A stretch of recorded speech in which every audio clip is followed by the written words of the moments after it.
আজকের ভিডিওতে আমি আপনাদের দেখাবো কিভাবে পাওয়ার পয়েন্ট টেমপ্লেট তৈরি করা যায়।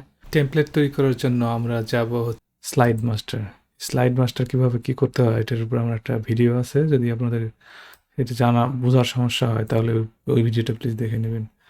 তো এখানে এগুলো হচ্ছে সব, এটা হচ্ছে প্যারেন্ট স্লাইড, বাকিগুলো হচ্ছে চাইল্ড। তো এখানে আমি যা করবো সবগুলো এই চাইল্ডের মধ্যে হবে। তো প্রথমে আমরা ধরেন এটার ফন্টগুলো চেঞ্জ করে দিই। ফন্টগুলো যেমন খুব একটা সুবিধা না, এখানে রাইট মাউস ক্লিক করে এখান থেকে করা যায় যে এখানে লুসিডা, এটা ঠিক হ্যান্ড রাইটিং দেবো না, লুসিডা, এই যে সেন্স টাইপরাইটার, এটা ভালোই লাগে তো এটা করে দিচ্ছি। আর এটার সাইজটা ওয়াইড অনেক বেশি, তো একটু টাইট করে দিলে এটা এক লাইনে থাকবে। আচ্ছা, তার আর নিচের যে টেক্সটগুলো এটা ছিল তো টাইটেল, নিচেরগুলো আমি এটা একটা ফন্ট ডাউনলোড করছি সেটা করে দিচ্ছি, মন্ট সেরাট সেটার নাম। তো ফন্ট চেঞ্জ করলাম, তারপর আমি এটার ব্যাকগ্রাউন্ড চেঞ্জ করতে পারি। এই ফন্ট কিন্তু সবগুলোতে চেঞ্জ হয়ে গেছে, যতগুলো ছিল সবগুলোতে চেঞ্জ হয়ে গেছে। এটা হচ্ছে ব্ল্যাঙ্ক, একটা ব্ল্যাঙ্ক থাকে প্রত্যেকটা, এক সেট যে থিম থাকে বা যে টেমপ্লেট থাকে তার মধ্যে একটা ব্ল্যাঙ্ক থাকে। আচ্ছা, তো বাকি কী করে ব্যাকগ্রাউন্ডটা চেঞ্জ করে দিতে পারি। এই ফরম্যাট ব্যাকগ্রাউন্ড, এখানে আমরা গ্রেডিয়েন্ট ফিল নিতে পারি, যে এইটা লাইট, তো এখান থেকে আর একটু ম্যানিপুলেট করে এটাকে অনেক বেশি লাইট করে দেওয়া যায়। এটাকে আমি আরো ট্রান্সপারেন্ট করে দিচ্ছি, একদম সাদার কাছাকাছি, সম্পূর্ণ সাদা না। আর এটাকে রেডিয়াল মাঝখান থেকে যেন হয়, মাঝখানটা সাদা থাকবে। আচ্ছা, তো এই কালারের মধ্যে আর কি টেক্সট এখনো ভালো বোঝা যায়, এরকম সমস্যা। আর আমরা আমি শুধু দেখাচ্ছি, আমি শুধু করে দেখাচ্ছি, আপনি যে কোনো কিছু করে নিতে পারেন। তো ধরেন এখানে আমি ইনসার্ট করলাম, একটা শেপ ইনসার্ট করে নিচ্ছি, যে রেক্টেঙ্গল, এখানে শেপটা ইনসার্ট করছি, এটাকে রাউন্ডেড করব। আচ্ছা, এটাকে থিন করে ফেলবো একদম। আচ্ছা, তারপর এটার কালারটা আমি একটু ট্রান্সপারেন্ট করে দেবো, 50% ট্রান্সপারেন্ট করে দেবো, 50% ট্রান্সপারেন্ট। তারপর এটা কপি করে নিচ্ছি, কন্ট্রোল ডি। এটার কালার আমি এই রেড, এটাও ট্রান্সপারেন্ট থাকবে।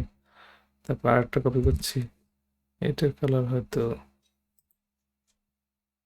ব্লু করে দিলাম। আচ্ছা, তো এই তিনটাকে গ্রুপ করে এটাকে শেপ ফরম্যাট থেকে গ্রুপ, তারপরে কন্ট্রোল ডি ঠিক করে আমি এই পাশে নিয়ে আসবো। ওকে, একই লেভেলে আছে। আর এটাকে রোটেট করে দিচ্ছি ভার্টিক্যালি। তো এরকম একটা ডিজাইন আপনি করে রাখতে পারেন, জাস্ট দেখানোর জন্য।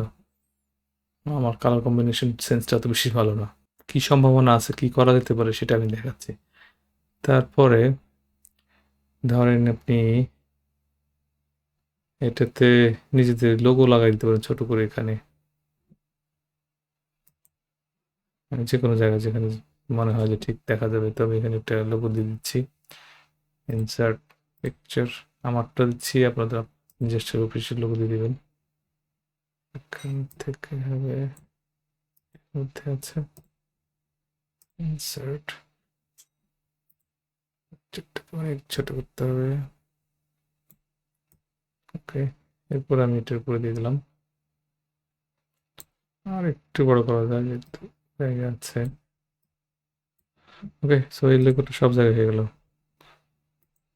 তো এটা, এই যে এমটিটা, যে ব্ল্যাঙ্কটা, সেটা আর ব্ল্যাঙ্ক থাকে না। তো এটাকে একটা কপি করে নিয়ে কন্ট্রোল ডি, একটা ব্ল্যাঙ্ক আমরা রাখতে পারি, যে এটার বলবো যে হাইড ব্যাকগ্রাউন্ড গ্রাফিক্স, এবং সলিড ফিল করে দেবো, সাদা করে দেবো, সেটা একদম ব্ল্যাঙ্কই থাকবে। আচ্ছা, এটার নাম দিচ্ছি, লেআউটের নেম দিচ্ছি তাই ওয়ান ব্ল্যাক, এটাই থাক, চেঞ্জ করার দরকার নেই আর। তো একটা ব্ল্যাঙ্ক রাখলাম, তার ব্ল্যাঙ্কের দরকার হয়, একটা ব্ল্যাঙ্ক যেটা আগে ব্ল্যাঙ্ক ছিল সেটাতে এই গ্রাফিক্সগুলো চলে আসছে, সুতরাং ওটা রাখলাম ব্ল্যাঙ্ক করে। তো এগুলো মনে করেন অফিসিয়াল সেটিং হিসেবে এগুলো দিতে পারেন অথবা আরও সুন্দর করতে পারেন, যেটা অনেক সময় অফিসের নিজস্ব কালার থাকে, যা কালার প্রেফারেন্স থাকে সেগুলো তারা করবে। তো তারপর ধরুন আমি একটা ফান করার জন্য একটা জিনিস দেখাচ্ছি, সেটা হচ্ছে আমি এগুলো কিন্তু চেঞ্জ করা যায়, ওই ব্ল্যাঙ্কটা রাখছি এই জন্য এখানে এখানে লেআউট এখান থেকেও যাওয়া যায়, অথবা ওই যে লেআউট হোমে, এটা কিন্তু হোমের মধ্যে আছে, এখান থেকে ওই ব্ল্যাঙ্কে যাওয়া যায়। তো ব্ল্যাঙ্ক করলাম, তো এখানে আমি একটা টেক্সট ইনসার্ট করব, টেক্সট বক্স করলাম, এটা অনেক বড় টেক্সট করবো, এটা হবে হচ্ছে 400 সাইজ, বিরাট অন্যরকম ফিট করবে এখানে। এটা একটু জুমটা কমায় নিয়ে আসি, দেখা যায় না। আচ্ছা, এইবার এটাকে ফন্টটা নিব হচ্ছে এইটা, আর এখানে টাইপ করলাম ধরেন এ। আচ্ছা, এটা হলো, জায়গাটা কমায় নি, এটা করলাম। তো এটাকে, এটা কিন্তু একটা লেটার, এটাকে একদম শেপ নিয়ে যায়, শেপ করে ফেলে দেওয়া যায়, ইনসার্টে যে শেপ, আমি যদি একটা এরকম শেপ ইনসার্ট করি এর উপরে, তারপরে এটার ফিল দিয়ে দিব হচ্ছে নো ফিল, তারপরে এটাকে ব্যাক, সেন্ড ব্যাকওয়ার্ড সিলেক্ট করা আছে, তারপরে শিফট সিলেক্ট মাঝখানে লেটারটাকে, তারপর আমি মার্জ শেপে যেয়ে বলবো ইন্টারসেক্ট। আচ্ছা দেখেন এখন এটা পুরো এমটি হয়ে গেছে। ওকে, এটা কাট করে নিচ্ছি, কন্ট্রোল এক্স কাট। এবার আবার যাব হচ্ছে ওই স্লাইড মাস্টারে, যে এমটিটা আছে সেখানে পেস্ট করে দিলাম, এটাকে বড় করা যায়। আচ্ছা, তো এর উপরে পিকচার, এটাকে ইনসার্ট করে করলাম, এটাকে আবার ব্যাকে নিয়ে গেলাম, তারপরে শিফট এটাকে সিলেক্ট করব, সিলেক্ট করলাম, তারপরে এবার একইভাবে শেপ ফর্মটি যে মার্জ ইন্টারসেক্ট। এবার কি হলো, এটা এবারকার নাম দিচ্ছি, যেমন আগে ছিল ব্ল্যাঙ্ক।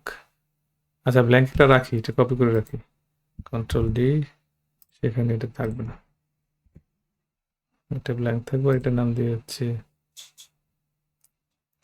এটা রিনেম করে দিচ্ছি, নাম দেবো হচ্ছে ডব্লিউ ও এ, রিনেম। আচ্ছা,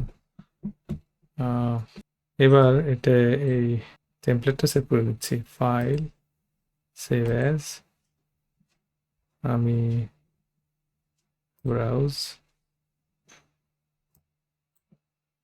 টিউটোরিয়াল আছে সেখানে সেভ করব,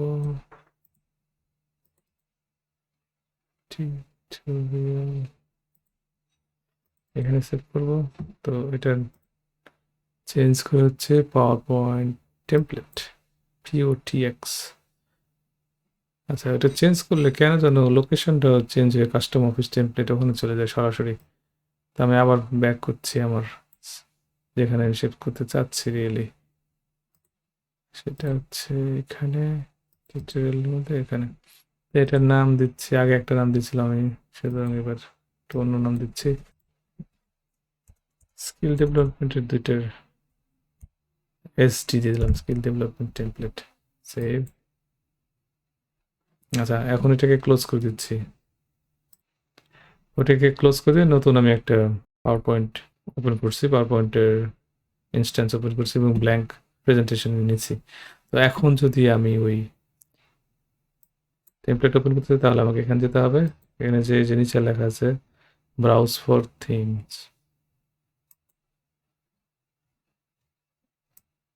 এইবার আমার ওই টিউটোরিয়ালে যেতে হবে, SG টেমপ্লেট নাম দিয়েছিলাম, অ্যাপ্লাই। আচ্ছা, ওটা ব্ল্যাঙ্কটাও এরকম, যদি আমি রিয়েলি ব্ল্যাঙ্ক চাই সেটা হোমে যে এখানে ওখান থেকে করা যেতে পারে। লেআউটের যে ব্ল্যাঙ্ক, এটা হচ্ছে ব্ল্যাঙ্ক। আর আমি যে দেখালাম আমার এখান থেকে দেখাচ্ছে, সেটা লেআউট ফান করার জন্য যেটা করলাম। তো সেটা করলে কি হয় দেখেন, এর মধ্যে যদি আমি এমন একটা ইনসার্ট করি যে এখান থেকে যদি আমি একটা পিকচার ইনসার্ট করি, যে এ ফর আপেল, তো আপেল, সেটা এরকম হয়ে যাবে যে কোনো পিকচার। আর ওই টেমপ্লেটের মধ্যে আরও যে ধরনের বিভিন্ন রকম লেআউট আছে সবগুলোর, সেগুলো ডিজাইনে দেখায় দিব আর কি কীভাবে পিকচারটাকে ইউজ করা যায়।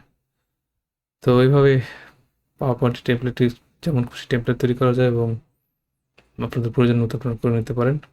তো আশা করি ভিডিওটা আপনাদের জন্য হেল্পফুল হয়েছে। পরবর্তী ভিডিও দেখার আমন্ত্রণ জানিয়ে এখানে শেষ করছি।